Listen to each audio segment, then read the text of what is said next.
Hello बच्चों, आज हम लोग कौवा और लोमड़ी की कहानी सुनाएंगे।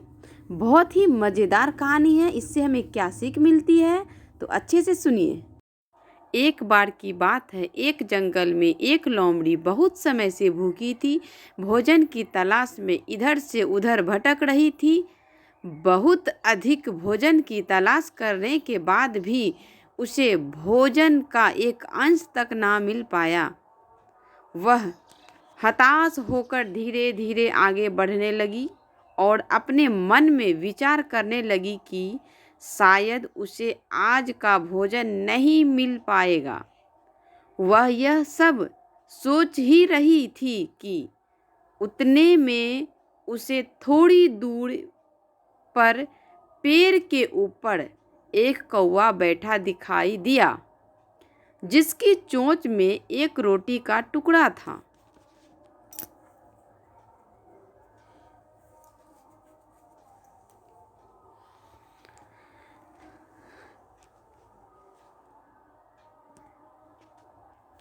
कहानी को पूरा सुनेंगे तभी समझ में आएगा बच्चों।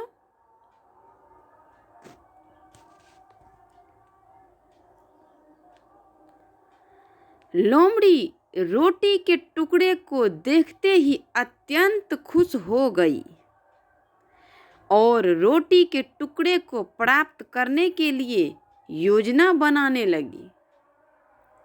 वह विचार करने लगी कि यदि वह किसी तरह से कौवे के मुंह से रोटी का टुकड़ा नीचे जमीन पर गिरवा देती है तो वह उससे रोटी के टुकड़े को बड़े आसानी से प्राप्त कर सकती है और आज अपना पेट भर सकती है।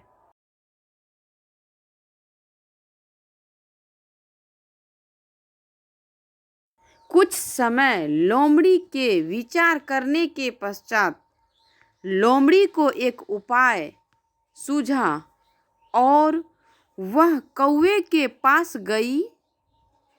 कौवे के पास जाते ही उसने कौवे से कहा कि कौवा भाई, तुम कितने सुंदर हो।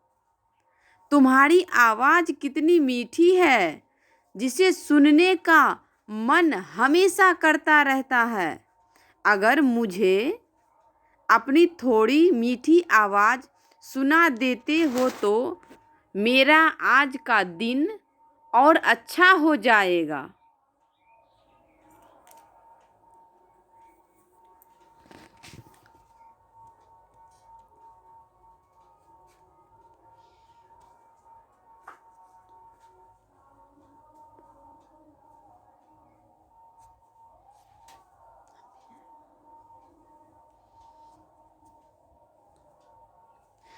मूर्ख कौवा अपनी प्रशंसा सुनकर अत्यंत प्रसन्न हुआ और अपने मन में विचार करने लगा कि वह कितनी सौंदर्यवान है और साथ में उनकी आवाज़ भी कितनी अच्छी है, जिसे हर कोई सुनना चाहता है।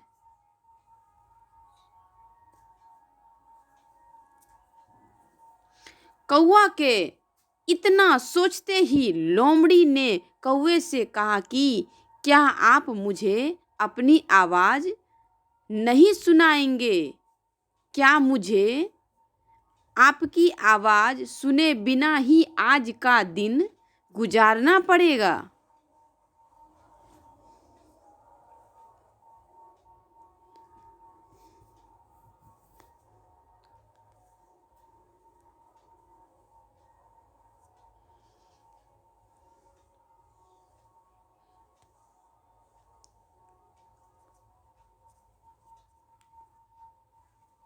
लोमड़ी के द्वारा इतना कहते ही कौवा पहले से और ज़्यादा प्रसन्न हो गया।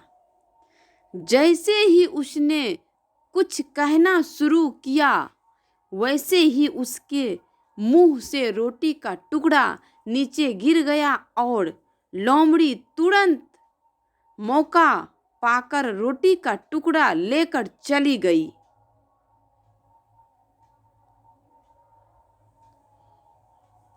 मूर्ख कौवा केवल यह दृश्य देखता ही रह गया और इसके अलावा कुछ ना कर पाया। उसे अपनी मूर्खता पर बहुत पछतावा हुआ। तुरंत वह अपनी मूर्खता पर पछताने के अलावा कुछ भी ना कर सका।